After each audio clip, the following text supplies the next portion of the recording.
এখন প্রকাশের স্বাগত জানাচ্ছি আমি তুষার আব্দুল্লাহ, শুভ নববর্ষ শহীদ ভাই, শুভ নববর্ষ। আমরা যে আলোচনাটা শুরু করতে চাই যে আজকে সারাদিন, আজকে 2025-এর প্রথম দিন একটু কুয়াশাচ্ছন্ন ছিল ঢাকা শহর, বা এখনও আছে।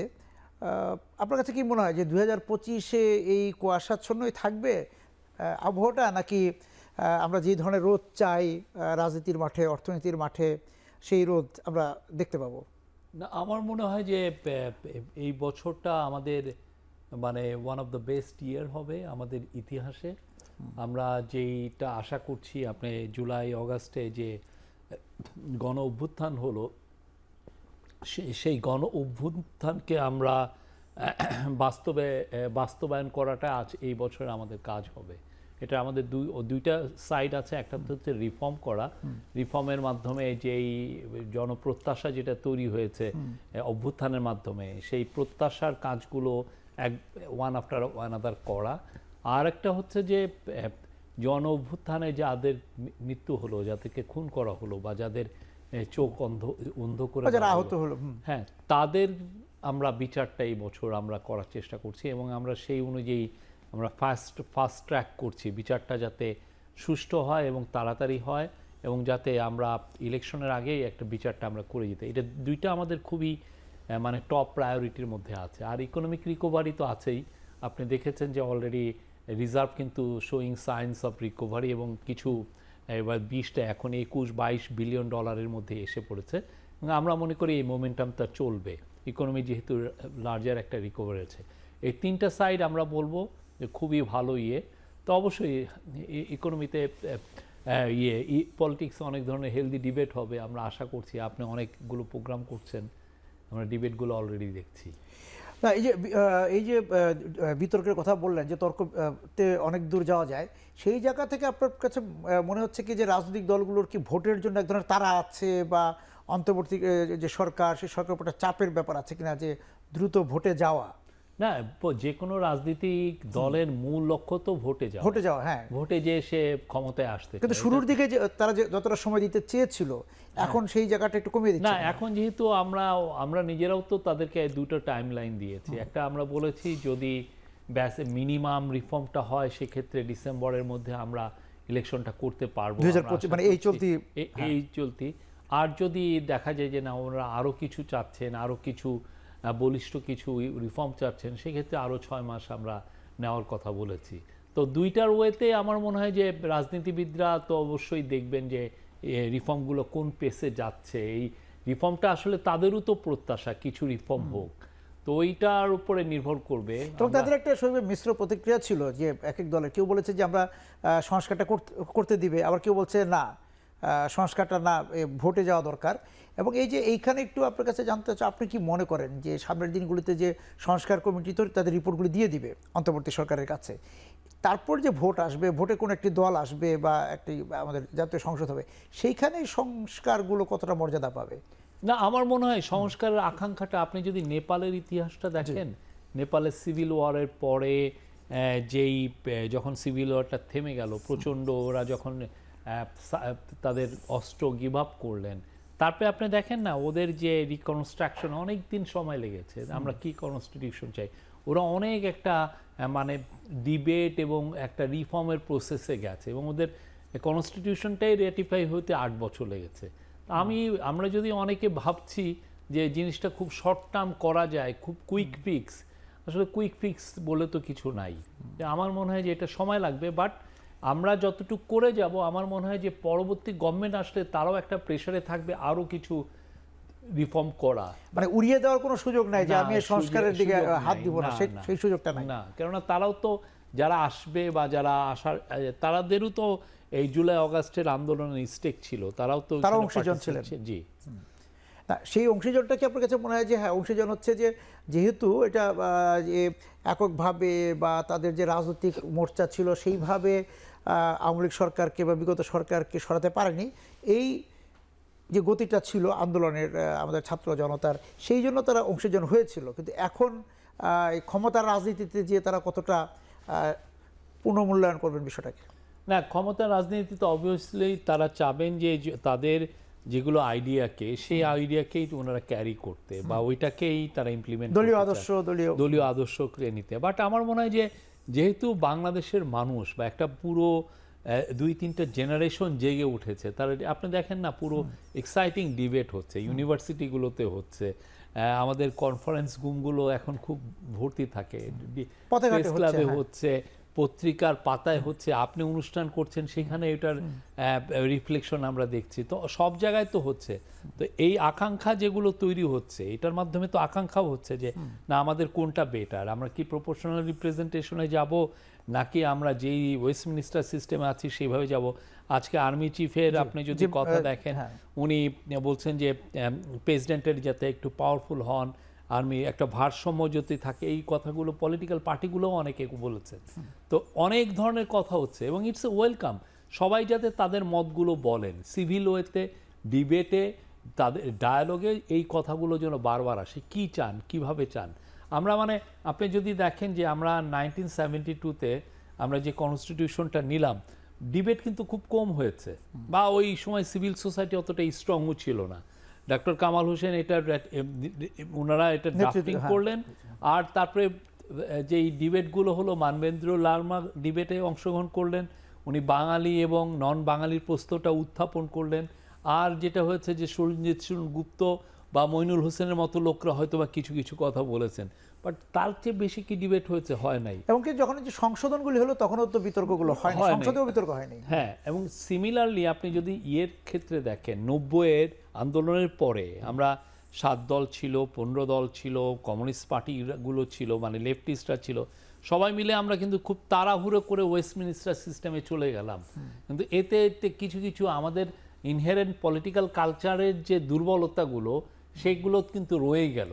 আমরা ফলে যেটা হলো যে 20 বছর আমরা মানে কেয়ারটেকার সিস্টেমে ছিলাম ঠিকই, কিন্তু আমাদের আস্থার জায়গাটা তৈরি হয় নাই। ফলে আমি যেমন কেয়ারটেকার গভর্নমেন্টেও তখন আমরা ম্যানিপুলেট করতে গেলাম, ওইখান থেকেই তো ক্রাইসিসটা শুরু। তো আমার মনে হয় যে এই ডিবেটগুলো হচ্ছে ব্রিলিয়ান্ট, এবং আমার মনে হয় যে আমরা যে কাজগুলো করে যাব, এই গভর্নমেন্ট আমরা একটা ব্রডার একটা ফ্রেমওয়ার্কে কাজ করে গেলে, তার পরবর্তীতে প্রত্যেকটা যে গভর্নমেন্টই আসুক তারা প্রেসারে থাকবে এই কাজগুলোকে আরও এগিয়ে নিতে প্রত্যেকটা জায়গায়। এবং এই যে তারুণ্য যে তাদের যে বক্তব্য, তাদের যে সোচ্চার অবস্থান, সেটা তো ভোট হোক, যারাই ক্ষমতায় আসুক, সেখান থেকে তাদের রেহাই নাই। মানে এই তরুণরা তো জাগরিত থাকবেই।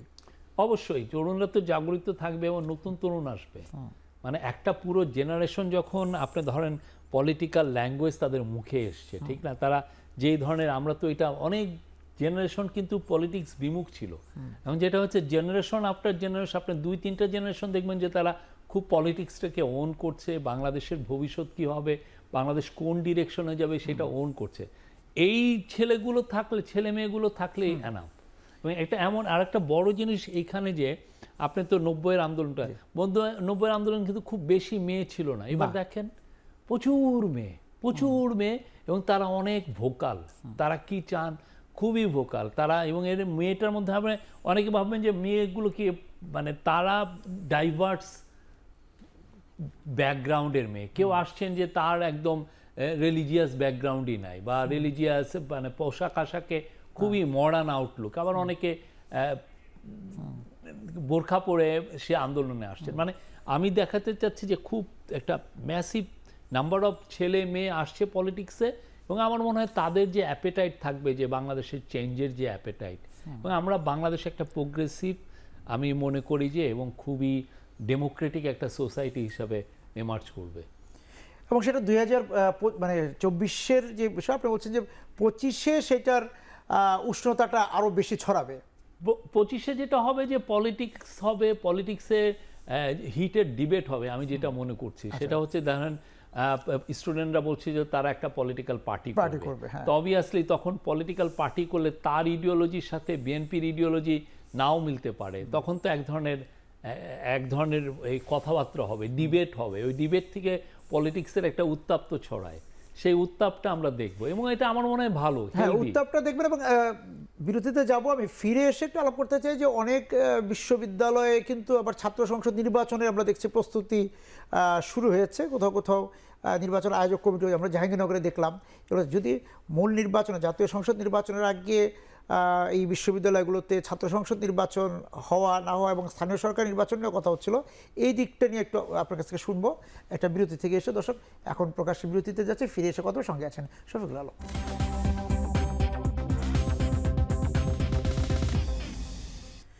ফিরে এলাম এখন প্রকাশ্যে। আমরা ওই যে তরুণদের নিয়ে বলছিলেন, তা এখন এই যে মূল রাজনৈতিক দল যেগুলো আছে যারা ভোটে যাবে তাদের এক ধরনের তো মাঠ কাঁপানোর বিষয় আছে, মাঠে জনগণের কাছে যাওয়ার বিষয় আছে। আর তরুণরা ব্যস্ত হয়ে পড়বে তাদের যার যার ছাত্র সংসদ নির্বাচনের ক্ষেত্রে। এবং আপনি বলছিলেন যে এই যে একটি রাজনীতি বিমুখ প্রজন্ম তৈরি করার একটা চেষ্টা ছিল, সেখান থেকে তারা কিন্তু নিজের চেষ্টায় কেউ আনেনি, ফিরে এসেছে। সেই জায়গাতে যদি আলাপটা করে। না, এটা আমার মনে হয় যে এটা ভালো হবে। ছাত্র সংসদের যেই ন্যাশনাল ডিবেটের আলাপগুলোই আমার মনে হয় ছাত্র সংসদ এই ইলেকশনে সেটা আসবে, এটা বরঞ্চ ভালো। আমাদের তরুণরা, আপনি জানেন গত 15 বছর ধরে তারা ভোট দিতে পারেনি, তো ফলে যেটা হচ্ছে যে তারা কেউ হয়তো মানে ভোট দেওয়ার সুযোগই পায়নি। হ্যাঁ, তারা ডেমোক্রেসির যে স্বাদ খুব ক্ষুদ্রভাবে হলেও এখানে পাবেন। এবং আমার মনে হয় যে এই যে আপনি ধরেন না, যেই ডাকসু নির্বাচনের ফসলই তো নুরুল হক নূর, ঠিক না? ওইখান থেকে কোটা বিরোধী আন্দোলন, হ্যাঁ, কোটা বিরোধী। তো আমরা তো ওই জেনারেশন থেকেই কিন্তু ছাত্ররা ক্রমান্বয়ে কিন্তু এই স্টুডেন্ট পলিটিক্সে ফিরছে। তা আমরা ওই আইডিয়াগুলো দেখব। এবং একটা জিনিস কি, এখানে ছাত্র সংসদে অনেক ফ্রিঞ্জ গ্রুপ বা আমার মনে হয় যে সে স্ট্রং না, কিন্তু দেখা যায় যে ওরা অনেক সময় ভালো করে। এটা তো ব্যাটল অফ আইডিয়াস হয়। আপনি স্টুডেন্টদেরকে তো যে আপনি কোর্শন করে বা আপনি তাকে এই তোমাকে আমি সোশ্যাল সেফটি নেটটা বাড়িয়ে দিব বা এক ধরনের অনেক হয় না, ইয়েতে পড়ে গিয়ে আমি এবছর আমাদের গ্রামে 200 লোক সরকারি চাল পায়, এবার আমরা এটাকে 400 করব, কালভার্ট করে দিব। হ্যাঁ হ্যাঁ, সেইগুলো থাকবে না। এখানে থাকবে হলে আপনি তাকে কাউকে কনভার্ট করবেন ব্যাটল অফ আইডিয়াস, এবং প্রত্যেকটা ছেলেমেয়ের মতামত মোটামুটি হবে এবং ইয়ে হবে আমরা নিউ এবং এক্সাইটিং কিছু ট্যালেন্ট দেখব। এবং অপোজিশনের বড় বড় যারা পার্টি তারাও চাবেন যে তাদের ক্যান্ডিডেটকে ফিল করতে, দেখতে যে তারা আসলে একটা ক্যাম্পাসে কেমন করছেন, তাদের যে আইডিয়াসগুলো, সেই আইডিয়াসগুলোর অ্যাপিলটা ক্যাম্পাসে কীরকম। এটা একটা ভালো টেস্টিং গ্রাউন্ড হবে। কিন্তু এই যে রেল লাইনে যেহেতু ভোটের ট্রেন, সেই জায়গা থেকে বলা হচ্ছিল 24-এর সময় থেকেই 2-1 মাস আগে থেকে বলা হচ্ছিল যে এই যে অন্তর্বর্তীকালীন সরকার, সেই সরকারের যে দ্রব্যমূল্য নিয়ন্ত্রণ করা, তারপর এই যে মানুষের নিরাপত্তার যে বিষয়গুলির কথা ছিল, সেই জায়গায় যে অবস্থান কোনো কোনো ক্ষেত্রে আগের তত্ত্বাবধায়ক সরকারের গুলোর তুলনাও কিন্তু এসছে, যে তারা যেভাবে বিষয়গুলো দেখভাল করেছেন সেই জায়গা, এমনকি সচিবালয়, দাপ্তরিক পর্যায়ে মাঠের যে মাঠ, সেই মাঠটাও কতটা নিয়ন্ত্রণ আছে, এই প্রশ্নগুলি কিন্তু এসেছিল 24-এ। না, একটা বিষয় কি, যে আগের তত্ত্বাবধায়ক সরকার যারাই এসেছিলেন তারা কিন্তু সুনির্দিষ্ট টাইম 3 মাস তার সময়, বা ইভেন আপনি 2007-08-এ যেই কুর মাধ্যমে যে গভর্নমেন্ট আসছিল, মিলিটারি ব্যাক গভর্নমেন্ট, সেটাও মানে কোনো গভর্নমেন্টই এরকম ভঙ্গুর অর্থনীতিকে তারা ইনহেরিট করে নাই। আমরা যে ইকোনমিকে হাতে পেয়েছি সেটা একদমই ভঙ্গুর ইকোনমি, কোনো ইনস্টিটিউশন ছিল না। তো ওদের পক্ষে কাজগুলো অনেক ইজি ছিল ইন এ সেন্স, সে তো জানে যে তার ইনস্টিটিউশনগুলো কি, সে সিভিল বিউরোক্রেসিকে কাজে লাগাইতে পারছে, পুলিশকে টোটাল নিয়ন্ত্রণে নিতে পারছে, মিলিটারি তার আজ্ঞাবহ ছিল, সব মিলিয়ে সে জানে সে কাজটা কি করবে। প্লাস তার পকেটে অনেক মানি ছিল যে না, কোনো সমস্যা হচ্ছে আমি স্পেন্ড করবো। এবং সাথে ছিল যে তার টাইট 3টা মাস, আমার বেশিক্ষণ, আমি 3টা মাস তো ফুৎকারে চলে যায়, ঠিক না? প্লাস সেরকম কোনো তার উপরে প্রত্যাশার চাপও পারদও অনেক হাই আকাঙ্ক্ষা ছিল না। হ্যাঁ, তো ফলে তাদের সাথে আমার মনে হয় এটার কোনো তুলনায়। আমরা তো একটা গণ অভ্যুত্থানের ফসলের সরকার, এবং সেই সরকার এই যে মানে জনপ্রশাসন, মাঠ পর্যায়ের প্রশাসন, পুলিশ, আমরা এই হওয়ার পরেও আমি মনে করব যে গত 5 মাসে এই ভঙ্গুর অর্থনীতি ইনহেরিট করার পরেও আমরা যে জায়গায় এনেছি, আমার মনে হয় এটা অ্যামেজিং জব। আমাদের যারা ইকোনমিক ম্যানেজমেন্টে ছিলেন, যারা ইভেন ল এনফোর্সমেন্টে ছিলেন, আমরা যেটা করেছি এক ধরনের ট্রান্সপারেন্সি আনার চেষ্টা করেছি, যে আমরা কি বিশ্বাস করি, আমরা কি দিচ্ছি, আমাদের দ্রব্যমূল্য কত, আজকের কি দাম, আমরা প্রতিদিনই আমরা এটা ডিসিমিনেট করছি যে দেখো এটা। এবং আমরা গত মাসে দেখলাম যে দ্রব্যমূল্য যখন আপনি যদি পুরো বাস্কেট ধরেন, আপনি দেখবেন যে দাম কিন্তু অনেক করেছে। পেঁয়াজের দাম কমেছে, ইয়ের দাম কমেছে, কফি বা অনেক শাকসবজি এদের দাম কমেছে। প্লাস আপনি শুধুমাত্র আমরা দেখছি যে আলুটা এখনো স্টাবনলি এটার দাম একটু হাই, চাল বাট বেশি চাল তেমন কিছু অত বাড়েনি। যতটুকু বাড়ার আমরা ভয় পাচ্ছিলাম সেই জায়গায় যায়নি। আর অন্যান্য যেগুলো দ্রব্যমূল্য যেটা আমরা অ্যান্টিসিপেট করছি যে এই রোজার সময় বাড়তে পারে, সেগুলোর ব্যাপারেও আমরা সরবরাহ নিশ্চিত করছি যে আমরা আশা করছি সেগুলো বাড়বে না। এবং গ্লোবালি আমরা মনিটর করছি যে সয়াবিনের মার্কেটটা এটা কি বাড়তি মাঝখানে খুব বেড়ে গিয়েছিল, এটা আমাদের স্ট্রং মনিটরিংয়ে আছে। হ্যাঁ, এটা তো আপনারা আবার দাম বাড়িয়েছেন অস্থায়ী বাজারে, হ্যাঁ, দাম তো বেড়েছে। আমরা মনে করি যে স্ট্যাবল মার্কেট। আপনি যদি এখন বাজারে যান, আপনি অন্তত বাজার করে স্বস্তি পাবেন। না, কিন্তু এই আইন শৃঙ্খলা পরিস্থিতি নিয়ে কতটা স্বস্তিতে আইন আছে? শৃঙ্খলা পরিস্থিতি আমি বলবো যে পারফেক্ট আছে এখন, একদমই নর্মাল। আমরা প্রতিদিন আমরা এই যে কয়দিনের মধ্যেই 1-2 দিনের মধ্যে আমরা ডিসেম্বরের ফিগারটাও দিব, ডিসেম্বরের টোটাল ক্রাইমের ফিগারটা দিব। এবং আমরা দেখছি যে সেপ্টেম্বরের পরের থেকে আমাদের ক্রাইমের ফিগারটা মানে ছিনতাই, হত্যার এটা একদমই স্ট্যাবল। আপনি যদি গত বছরের সাথে তুলনা করেন আর এই বছর যেটা হচ্ছে একই রকম আছে, অলমোস্ট এক। আমাদের তো স্ট্যাটিস্টিক ওয়াইজ আপনি জানেন আর্মি মিলিটারির তরফ থেকেও কিন্তু এটা বলা হয়েছে, একটা briefing statistics wise it is almost same গত বছর আর এই বছর। কিন্তু যেটা হচ্ছে যে মানুষের একটা পারসেপশন তৈরি হচ্ছে এখন। জুলাই আগস্টের যেই হত্যাযোগ্য তারা দেখেছেন, যে ধরনের ইনস্ট্যাবিলিটি দেখেছেন, সেইখান থেকে এক ধরনের ফিয়ারের পারসেপশনটা হয়েছে। তো ফলে একটা মৃত্যু দেখলে অনেকে ভাবছেন যে এই আইন শৃঙ্খলা বুঝি এখনো ঠিক হয়নি, এই ধরনের একটা পারসেপশন তৈরি হয়েছে। এখন পারসেপশনকে ব্যাটেল করাটা খুব চাপ। আপনি যদি 3-4টা মার্ডার বা এই যে একটা ছেলে 7টা যাকে ধরা হলো, আমি জানি না উনি খুনি কিনা, বাট 7 জনকে যে লঞ্চের মধ্যে যে খুন করা হলো, এটা থেকে অনেকে ভাবতেছেন যে ওকে ল অ্যান্ড অর্ডার বুঝি এখনো ঠিক হয়নি। কিন্তু ল অ্যান্ড অর্ডার আমাদের যে বাংলাদেশে যে ক্রাইমের যে ফিগার যে অনুযায়ী হয়, আমরা দেখছি যে এটা প্ল্যাটিউড, মানে একদম মালভূমির মতো হয়েছে, একদম সমান্তরালে এসে সামনে তো পড়েছে। ভোটের সময় রাজনৈতিক দলগুলোর মধ্যে তো এক ধরনের সাংঘর্ষিক অবস্থা এটা হওয়াটা আমরা চেষ্টা করব। আমাদের এখানে এখনো আর্মি ডেপ্লয়েড আছে, আমাদের সর্বোচ্চ চেষ্টা থাকবে এবং পুলিশকে আমরা গুছিয়ে ফেলেছি। আমার মনে হয় না যে ওই সময় খুব বেশি আপনারা আইন শৃঙ্খলার এত অবনতি দেখবেন। আর ট্রাফিক সিস্টেম নিয়ে কথা হচ্ছিল। ট্রাফিক সিস্টেমটা আসলেই আমরা হ্যাঁ, ওই যে আপনারা একবার ওই যে অটো বন্ধ করা, মানে অটো রিকশা চালিত, এখন অটোর বিষয়টা কি, অটো এত অধিক সংখ্যক মানুষ এই অটোতে চড়েন সারা দেশেই, সারা দেশে। এটা একটা ডক্ট্রিন অফ নেসেসিটির কথা হয় না এখন। এটাকে আসলে এটাকে সামনে রেখে আমরা কিভাবে ইয়েতে শৃঙ্খলায় ফেরবো, এটার জন্য আমরা কিছু এক্সপার্টকে অ্যাসাইনও করেছি। ঢাকার ট্রাফিক ডিপার্টমেন্টও এটা নিয়ে কাজ করছে। আমাদের তো সত্যিকার অর্থে পাবলিক ট্রান্সপোর্টের সেরকম ইনভেস্টমেন্ট হয়, অ্যামাউন্ট অফ রোড আমরা সেরকম বাড়াতেই পারিনি। আমরা খুব বড় বড় প্রজেক্টে ছিলাম, বড় বড় ছোট ছোট ক্ষুদ্র ক্ষুদ্র কাজেও যে আমি কোয়ালিটিভ কিছু চেঞ্জ আনতে পারি ট্রাফিক ব্যবস্থায়, সেইগুলোর দিকে আমাদের লক্ষ্যই হয় নাই। আমাদের আসলে পুরোটাই আগে 15 বছর ছিল হলো বড় প্রজেক্ট নিব, ভাগবাটোয়ারা করতে এটা সুবিধা হয়, এই রকম একটা অ্যাপ্রোচ ছিল।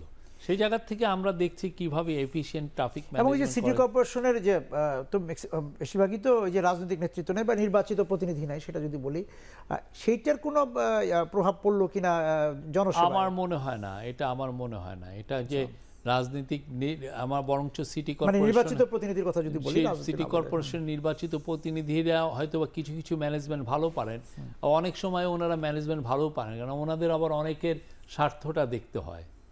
অনেক সময় এই ওই ওয়ার্ড কমিশনারের জন্য দেখা যাচ্ছে একটা সিটি কর্পোরেশনের মেয়র কোথায় না উনি রাগ করবেন, অতএব এই কাজটা করা যাবে না, বা একটা বিশাল জায়গায় হকাররা সমস্যা করছে, দেখা যাচ্ছে যে তার ভোটের রাজনীতির কারণে সে হকারকে ডিস্টার্বই করতে পারছে না। তা আপনি যদি বলেন যে শুধু ইলেক্টেড প্রতিনিধি আসলে এটা খুব এফিশিয়েন্ট হবে, না, আমার মাঠ মনে হয় পর্যায়ে তার কর্মী বাহিনী থাকে সেজন্য। মাঠ পর্যায়ে কর্মী বাহিনী থাকলে সে একটা হঠাৎ করে একটা আর্জেন্ট একটা ক্রাইসিস হলে একটা সেটাকে সে মানে ট্যাকেল দিতে পারে, বিকজ তার গ্রাউন্ড লেভেলে তার লোক থাকে। কিন্তু সিটি যে ট্রাফিক সিস্টেমে যে সমস্যাটা, এটা তো অনেক পুরনো এবং এটা খুবই একটা কমপ্লেক্স একটা প্রবলেম, এটা ইজি কোনো সলিউশন নাই। না, ওই যে অন্তর্বর্তী সরকার বা আপনিও ব্রিফিংয়ে বলেছেন, সেই অনুযায়ী যদি আমরা রোড ম্যাপের কথা বলি ভোটের, সেই জায়গা থেকে আপনারা এই আগামী 1 বছর, এই যে আজকে থেকে যদি আমরা ধরি 1 বছর বা তার কিছু সময় বেশি, আপনারাও একটা রোড ম্যাপ তৈরি করেছেন কিনা, যে কী কী কাজ করে যাচ্ছেন সেটা একটু শুনতে চাই বিরতি থেকে এসে। দর্শক, এখন প্রকাশের বিরতিতে যাচ্ছে, ফিরে এসে কথা বলে সঙ্গে আছেন শফিকুল আলম।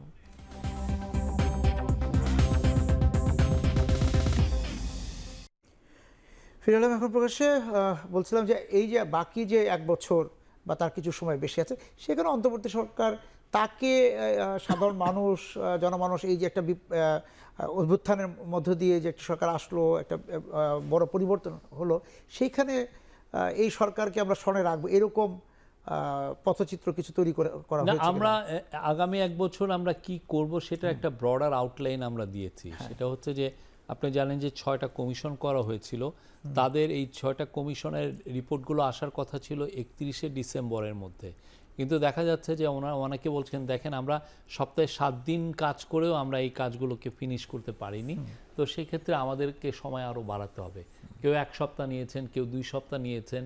তো এইটা আমরা আশা করছি যে জানুয়ারি মাসে আমরা প্রত্যেকটা রিপোর্ট পাবো। আর ওই প্রত্যেকটা রিপোর্ট নিয়ে যেটা করবেন প্রফেসর ইউনূস, উনি ইন্টেন্সিভ ডিবেটের ডাক দিয়েছেন। উনি একটা কনসেনসাস বিল্ডিং কমিশন করেছেন। সেই ঐক্যমত্য এই কমিশনের জন্য কাজ হবে সবার সাথে কথা বলে এই প্রত্যেকটা যে রিফর্ম যেগুলো আছে সবগুলো টেবিলে নিয়ে প্রত্যেকটা নিয়ে ওনারা কথা বলবেন প্রত্যেকটা স্টেক হোল্ডারের সাথে। কেউ যদি বলে যে না, আমি এখানে একটা বড় স্টেক হোল্ডার, আমার এই বিষয়ে বক্তব্য থাকা উচিত, যেমন ধরেন কনস্টিটিউশনের ক্ষেত্রে অনেক মাইনরিটি গ্রুপ বলতে পারেন যে না, আমি তো এখানে বড় স্টেক হোল্ডার, তুমি আমার ভয়েসটা এখানে রিফ্লেক্টেড, বা আমাকে কি তুমি ক্ষুদ্র নৃগোষ্ঠী বলবা না আদিবাসী বলবা, কি বলবা, বা আমার স্ট্যাটাসটা কি হবে, বা আমার এখানে তুমি কি আমাকে সেকেন্ড ক্লাস সিটিজেনে পরিণত করছো কিনা, আছে না, এই ধরনের কথা তো আমরা প্রায়ই শুনি।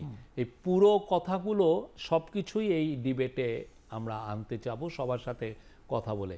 এই জিনিসটা আসলে আমরা কতদিন লাগবে এই ডিবেটে, এবং ডিবেটের মাধ্যমে যেটা হচ্ছে যে ঐক্যমত্য কমিশনের মূল কাজ হবে যে একটা ঐক্যমতে সবাইকে নিয়ে আসা। তো সেক্ষেত্রে যেতে হবে যে পুরো যে রিপোর্টগুলো সেগুলো আমাদের হয়তো নাও নিতে পারি, অনেক কিছু কাটছাট করে আমরা যেগুলো সবাই এগ্রি করে, মানে যেখানে সবাই ঐক্যমতে পৌঁছাতে, সেটাকে আমরা একটা সারমর্ম তৈরি করে ওইটাকে ইমপ্লিমেন্ট করা। অ্যান্ড ইমপ্লিমেন্টেড করার সাথে সাথে আমাদের অ্যাট দ্য সেম টাইম আমাদের ইলেকশন কমিশনের কাজগুলো হবে, জুডিশিয়ারির কাজ হবে, পুলিশের কাজ হবে, হলে আমরা বুঝবো যে কবে নাগাদ আমরা আসলে ইলেকশনটা, মানে এক্সাক্ট টাইমটা কবে আমরা দিতে পারবো। ইমপ্লিমেন্টের কথা বলেন, এই প্রয়োগটা আপনারা কিভাবে করবেন? তো অর্ডিন্যান্সের মাধ্যমে করতে হবে। অর্ডিন্যান্সের মাধ্যমে করার পরে আমরা আশা করছি যে নেক্সট গভর্নমেন্ট যারা আসবেন তারা পার্লামেন্টে ওইটা র্যাটিফাই করবেন। বিকজ আমরা যখন অর্ডিন্যান্সটা করছি সেটা তো এই পলিটিক্যাল পার্টির সাথে কথা বলেই তো আমরা এই অর্ডিন্যান্সটা হচ্ছে। তো আমরা আশা করছি যে আমরা যে এই লগুলো করে যাব সেটা পার্লামেন্ট আবার ওইটাকে মানে র্যাটিফাই করবে, ভুলে যাবে না। হ্যাঁ, না ভুলের প্রশ্ন নাই, যেহেতু তারাও তো ওইটার সঙ্গে ছিল। হ্যাঁ। আরেকটা বিষয় হচ্ছে যে আপনার কাছে মনে হচ্ছে যে এই যে কমিশনগুলো হলো পর্যাপ্ত কমিশন হচ্ছে, আরো কোনো বিষয়ে কমিশন করা দরকার ছিল, যেমন শিক্ষা কমিশনের কথাটা বারবার আলোচনা আসছে। স্যার তো বলেছেন, এটা নিয়ে আমাদের অনেকগুলো শিক্ষার কমিশন করার আগে আমরা যেটা হচ্ছে, শিক্ষা তো অনেক বড় একটা বিষয়, তো প্রত্যেকটা জায়গায় পার্ট কিছু কিছু জায়গায় কাজ করেছে। টেক্সট বুক নিয়ে একটু কাজ হয়েছে, কারিগরি শিক্ষা নিয়ে কাজ হয়েছে, আইসিটির যে আমাদের কারিকুলা খুবই ব্যাকডেটেড, যেটা এখন একটা বাচ্চা ছেলেও জানে, সেইটা থেকে অনেক দূর এগিয়ে গেছে। দেখা যাচ্ছে আপনি 9-10-এ এসে মাইক্রোসফট ওয়ার্ড শিখতেছেন বা এই ধরনের বই আছে। তো আমরা এটারে খুবই যুগোপযোগী, এই জন্য একটা ব্রিটিশ স্কুলের কারিকুলা করেন একজন সিলেটি বাংলাদেশি আছেন, তাকে আমরা নিয়ে আসছি, উনি আমাদেরকে হেল্প করছেন যে না, উনি একটা কারিকুলা করে দিবেন একদম ব্রিটিশ স্ট্যান্ডার্ড, একদম লেটেস্ট। তো তো এই ধরনের পার্ট বাই পার্ট কাজগুলো হচ্ছে, তার ব্রডার একটা ইলেকশন এডুকেশন শিক্ষা কমিশনও আমরা এবং করার আমাদের চিন্তা- এখানে ওই যে আপনিও জানেন যে বারবার কথা বলা হচ্ছিল যে আমাদের পর্যাপ্ত শিক্ষক নেই সেই জায়গায়। এটার কারণটা কি জানেন? কারণটা হচ্ছে যে আমাদের শিক্ষার যে ইনভেস্টমেন্ট ফ্রম দ্য গভর্নমেন্ট খুবই কম। আপনি যদি অন্যান্য দেশের বাজেটে দেখেন, তারা যেই পরিমাণ টাকা শিক্ষা অ্যালোকেট করেন, আমরা তার অর্ধেকও করি না। আমার যদি ইকোনমির সাইজ ধরেন $100 বিলিয়ন হয়, তাহলে আমার $500 বিলিয়ন আমি হয়তোবা আমি ইয়ে করছি 5 বিলিয়ন ডলার ইনভেস্ট করছি। ঠিকই $500 বিলিয়ন ইকোনমি দেখেন ইরান, সে কিন্তু দেখা যাচ্ছে সে শিক্ষা খাতে ব্যয় করতেছে $15 বিলিয়ন। এবং অবকাঠামো খাতে বেশি খরচ হয়। এবং আপনি একটা বাংলাদেশি একটা শিক্ষকের আপনার স্যালারি, আপনি যদি জাস্ট বর্ডারের ওই পারে আপনি ইন্ডিয়ার একটা শিক্ষকের স্যালারি দেখেন, দেখবেন যে বাংলাদেশের শিক্ষকরা খুবই কম পাচ্ছে। এই যে এটা আমরা তাদের প্রতি যে অন্যায় করছি, সেটা তো সত্যিকার অর্থে আমাদের আগের গভর্নমেন্টগুলো, পলিটিক্যাল গভর্নমেন্টগুলো এটা নজরে আনা উচিত ছিল না। আমরা এমন সময় নিয়েছি যখন আসলে আমাদের হাতেও টাকা পয়সা আমি একটু নেই। উচ্চশিক্ষা নিয়ে জানতে চাই, উচ্চশিক্ষাও তো আমাদের এখানে উচ্চ শিক্ষার জন্য যেটা হচ্ছে যে আমাদের আগের নাম ছিল ইউনিভার্সিটি গ্রান্ট কমিশন, সেই জায়গাটায় আমরা গ্রান্টটা শব্দ বেলে ইউনিভার্সিটি কমিশন করে দেওয়া হচ্ছে, এবং এটা একটা ব্রডার ম্যান্ডেট থাকবে যাতে সে এই উচ্চশিক্ষার যে বড় ইউনিভার্সিটিগুলো, ওগুলোর মান সে যাতে যাচাই করতে পারে তারা কি সঠিক শিক্ষা দিচ্ছে কিনা। বিকজ উচ্চশিক্ষায় তো অনেক টাকা পয়সার বিষয় আছে। আপনি একটা ভালো কাউকে পড়াবেন, সে আপনাকে অনেক টাকা দিয়ে পড়তে আসলো, কিন্তু দেখা যাচ্ছে যদি বাট সেটার মানটা আপনি কি ঠিক মানের পড়াচ্ছেন কিনা আপনাকে, সেটা আপনি কিভাবে বুঝবেন? সেটার জন্য আপনার ইউনিভার্সিটি গ্রান্ট কমিশন আগে ছিল, এখন এটা ইউনিভার্সিটি কমিশন হবে, তারা এই বিষয়গুলো দেখবেন। আমি একটু গণমাধ্যমের কাছে আবার আসতে চাই, যেহেতু আপনি গণমাধ্যমের, এই গণমাধ্যমের অবস্থাটা আপনি কি দেখছেন? যে এই যে অন্তর্বর্তী সরকার ক্ষমতা আসলে, যে এই 5ই আগস্টের পর কথা বলা, আমার সামাজিক যোগাযোগ মাধ্যম সব কিছু মিলিয়ে আপনার কাছে কি মনে হয় যে যে বয়ানগুলো যাচ্ছে সেটা এক পেশে, না আসলে এখানে সবার বয়ানে আসার সুযোগ পাচ্ছে? আমি তো মনে করছি সবাই সুযোগ পাচ্ছেন। আমাদের তরফ থেকে ধরেন, আমি তো মানে একটা সোসাইটিতে মানে ফ্রিডম অফ এক্সপ্রেশন বা ফ্রিডম অফ প্রেসকে শুধু তো ব্যাহত করে সরকারই না, অনেক সময় প্রাইভেট গ্রুপও করে। আপনি একটা প্রাইভেট কোম্পানির এগেনস্টেও অনেক কথা বলতে পারেন না, হয় না? এটা তো অনেক সময় সে আপনাকে কিনে ফেলে বা সে আপনাকে অনেকভাবে সে প্রেশার দিতে পারে। তো আমাদের যেটা ছিল যে আমরা সরকার কোথায় কোথায় ব্যাহত করে সেই জায়গাগুলো আমরা আইডেন্টিফাই করে সেই জায়গাগুলো আমরা খুবই স্ট্রং মেজার নিয়েছি। যেমন ধরেন আমরা নিজেরা কাউকে কোনো জায়গায় আপনার যেমন এখন টিভিতে আমরা এই পর্যন্ত আমার মনে হয় না যে আজকে প্রায় 5 মাস হয়ে গেল, 5 মাসে আপনি হয়তো একটাও ডিজিএফআই থেকে ফোন পাইছেন কিনা আমার সন্দেহ। আপনি ডিজিএফআই বা ওরা আপনাকে ইনভাইট করতে পারে যে আসেন আমরা কথা বলি, বাট আপনাকে কোনো নিউজ নিয়ে যে এই নিউজটাকে নামান বা এই নিউজটাকে উঠান, এইরকম আপনাকে আপনার ডে টু ডে ম্যানেজমেন্টে মিনিমামও সে ইন্টারফারেন্স করবে না। আমরা এটা মানা করে দেওয়া হয়েছে। ঠিক তেমনি আমাদের তরফ থেকে বা যারা অ্যাডভাইজার আছেন তারাও, আগে তো আপনি একটা মিনিস্টার বলতে যাই আমার এই নিউজটা আপনি সরিয়ে ফেলেন, এই প্রেশারটা আপনি না, মানে সরকার যে কাজগুলো করে, মানে আগে সরকার যেভাবে মিডিয়াকে নিয়ন্ত্রণ করত, সেই জায়গাটায় আমরা একটু সুস্পষ্টভাবে বলছি যে আমাদের মিনিমাম ইন্টারফেয়ারেন্স নাই। কিন্তু যে মাঝখানে ওই যেটা হলো যে অ্যাক্রিডিটেশন কার্ড বাতিল, না অ্যাক্রিডিটেশন কার্ড দেখেন, আমরা এটা সিকিউরিটি রিজনে অ্যাক্রিডিটেশন কার্ড আমরা আগুনের ঘটনা তার আগেরটাও আমরা বলেছি যে প্রত্যেকটা রিভিউ হয়, আমরা রিভিউয়ের ডিসিশন কিন্তু আপনাদেরকে জানিয়েছিলাম। আমি জানি না আপনি ওইটা দেখেছেন কিনা। তা আমরা তো কাউকে বলছি না। আর অ্যাক্রিডিটেশন কার্ড না থাকলেই যে তুষার আব্দুল্লাহ জার্নালিজম করতে পারবে না তা তো না, এটা তো লাইসেন্স না, লাইসেন্স না। বাট এটার একটা নেতিবাচক প্রভাব, না নেতিবাচকের জন্য আমরা ইমিডিয়েটলি আমরা সবাইকে বলেছি আপনারা অ্যাপিল করেন, আপনারা জানান, কেউ যদি অ্যাফেক্টেড হয়ে থাকেন আমরা অবশ্যই এটা রিভিউ করব, এবং রিভিউয়ের জন্য আমরা একটা নোটিশও দিয়েছি। আর এখন যেটা হচ্ছে যে সেটা তো এটা খুবই স্বল্পমেয়াদী, এবং ইন দ্য মিন টাইম আমরা যেটা করেছি যে আমরা জার্নালিস্টদের যে মেজর 4-5টা গ্রুপ আছে, আমরা বিএফইউজে, ডিইউজে, তারপরে ঢাকা রিপোর্টার্স ইউনিটি এবং সচিবালয় সাংবাদিক ফোরাম, যারা সচিবালয় বিট করেন, তাদের লিডারদের সাথে বসছিলাম। তাদের কাছে আমরা ইনভাইট করেছি যে কিভাবে আমরা এই অ্যাক্রিডিটেশন কার্ডের যে সিস্টেমটা বা সচিবালয়ের প্রবেশটা আমরা কিভাবে এফিশিয়েন্ট করতে পারি, এবং আমরা তাদেরকে, আমাদের এটা একটা প্রমিস যে কোনো জার্নালিস্ট এতে অ্যাফেক্টেড হবেন না, এবং এই যে বিদেশ যাত্রা নন জার্নালিস্টরা অ্যাফেক্টেড হবেন।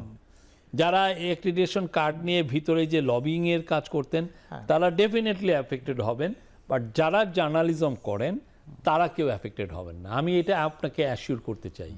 এবং বিদেশ যাত্রার ক্ষেত্রেও বলা হয় যে বাধা বিপত্তির ব্যাপার, যেটা নুরুল কবির ভাই কিন্তু বিষয়টা সামনে এসেছিল না, আমরা এটা নিয়ে অলরেডি ইয়েদেরকে বলেছি, আমরা মানে এটা হলো আগের গভর্নমেন্টের একটা লিগাসি। হ্যাঁ, এই জিনিসটা আমরা আমাদের ইয়েদের নোটিশে এনেছি, আমরা আমাদের সিকিউরিটি এজেন্সিগুলোকে বলছি যে এই ধরনের লিস্ট থাকে, এটা ওনাদের এটা যাতে ক্লিন আপ করা হয়। আপনি জানেন এরকম বোধহয় 15,000-এর মতো নাম গত গভর্নমেন্টের সময় ছিল, তো আমরা এগুলোকে আবার একটু নতুন সরকারের সময় কোনো নাম যুক্ত হয় না, আমরা এগুলো আরো ক্লিন আপ করছি সবগুলোই। এবার আমি শেষের দিকে বলবো যে আমাদের জুলাই অগাস্টের যে দ্রোহ যাত্রা, সেখানে আমরা শুরুতে আলোচনা করলাম যে অংশীজন সব রাজনৈতিক দলগুলোই ছিল, কিন্তু আমরা তো তারুণ্য নির্ভর তরুণদের সঙ্গে তো আমরা সেই দ্রোহ যাত্রায় যোগ দিয়েছিলাম।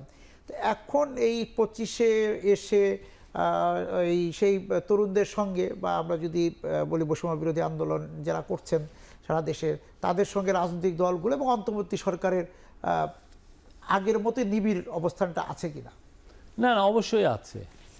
তারা দেখছেন অবশ্যই তাদের মধ্যে এখন যথেষ্ট এনার্জি আছে, তারা এনার্জেটিক, তারা নতুন আইডিয়া আমাদেরকে দিচ্ছেন। আমরা তারা very important member in the council of adviser, অনেক তাদের আইডিয়াসগুলো আমাদেরকে দিচ্ছেন। তারা অনেক বিষয়ে মানে তারা খুবই দেশপ্রেমিক, এটা কোনো, but at the same time একটা কি, ওনারা তো আবার পলিটিক্যাল পার্টিও করতে চাচ্ছেন, নাগরিক কমিটি বা ইয়েরা, মানে তারা তো সত্যিকার অর্থে একটা লং টার্ম একটা পলিটিক্যাল ফিউচারের কথাও চিন্তা ভাবনা করছেন। সেই ফিউচার ওনার পলিটিক্যাল গভর্নমেন্ট এই এতে, তো ওনারা একটা এই খুবই একটা আমি বলবো ফাইন একটা ব্যালেন্সিং অ্যাক্টের মধ্যে আছেন। But whatever they role they are playing, আমি বলবো যে ইটস এ ব্রিলিয়ান্ট জব তারা সো ফার হ্যাজ ডান। সুতরাং তাদের অবস্থানটা এই 2025 বা আগামী দিনে কোথায় হবে সেটা তাদের ঠিক করতে হবে। এটা হ্যাঁ, এটার সামনে যদি ওনারা পলিটিক্যাল পার্টি করেন, সেক্ষেত্রে ধরেন পলিটিক্যাল পার্টি করলে নাহিদ, আসিফ, মাহফুজ এরা তো এই পুরো এই স্টুডেন্ট যে মুভমেন্টের তারা খুবই ইম্পর্টেন্ট মেম্বার। তো অবভিয়াসলি তারা যারা পলিটিক্যাল পার্টি যারা করবেন তারা তো চাবেন যে এরা এসে তাদের সাথে জয়েন করুক, তো তখন ওনারা কি করবেন সেটা ওনাদের বিষয়। সুতরাং 25-এ আপনি শুরুতে যেটা বলছিলেন অনেক চমকও থাকতে পারে, চমক থাকতে পারে, বাট আমরা একটা জিনিসের ব্যাপারে আমরা মোটামুটি বলবো যে প্রচুর ডিবেট হবে। বাংলাদেশ তার ফিউচার নিয়ে এইরকম ডিবেট জীবনেও দেখেনি, এবং এই বিতর্কের মাধ্যমে বাংলাদেশ পরিশোধিত হবে কিনা, বাট আমরা ফিউচারে যাব। অস্থির আমি সবাইরে বলি অস্থির হওয়ার সময় নেই। আমরা এটা আমরা অনেক কিছু আছে যে ট্রায়াল অ্যান্ড এরর না হলে, আপনি একটা প্রজেক্ট নিচ্ছেন, আপনি তো 2-3টা প্রজেক্ট নিয়েছেন, আপনি প্রজেক্ট নিতে নিতে বুঝেছেন যে এটা ওয়ার্ক করে, এটা ওয়ার্ক করে না, ঠিক না? ঠিক তেমনি কিছু কিছু জিনিস আমরা ডিবেটে পেলাম, তারপর এটা প্রয়োগ করতে যে আমরা বুঝবো যে এটা does it work or it doesn't. আর সবকিছু ওয়েস্টে যেটা ওয়ার্ক করেছে আমার সোসাইটিতে এটা নাও ওয়ার্ক করতে পারে। আপনাকে অনেক ধন্যবাদ আজকে আমাদের সঙ্গে যোগ দেওয়ার জন্য। 2025 আপনার সুন্দর কাটুক, বাংলাদেশের সুন্দর কাটুক। দর্শক আপনাদেরও 2025 সুন্দর কাটুক সেই প্রত্যাশা নিয়ে শেষ করছি আজকের এখন প্রকাশ। শুভরাত্রি।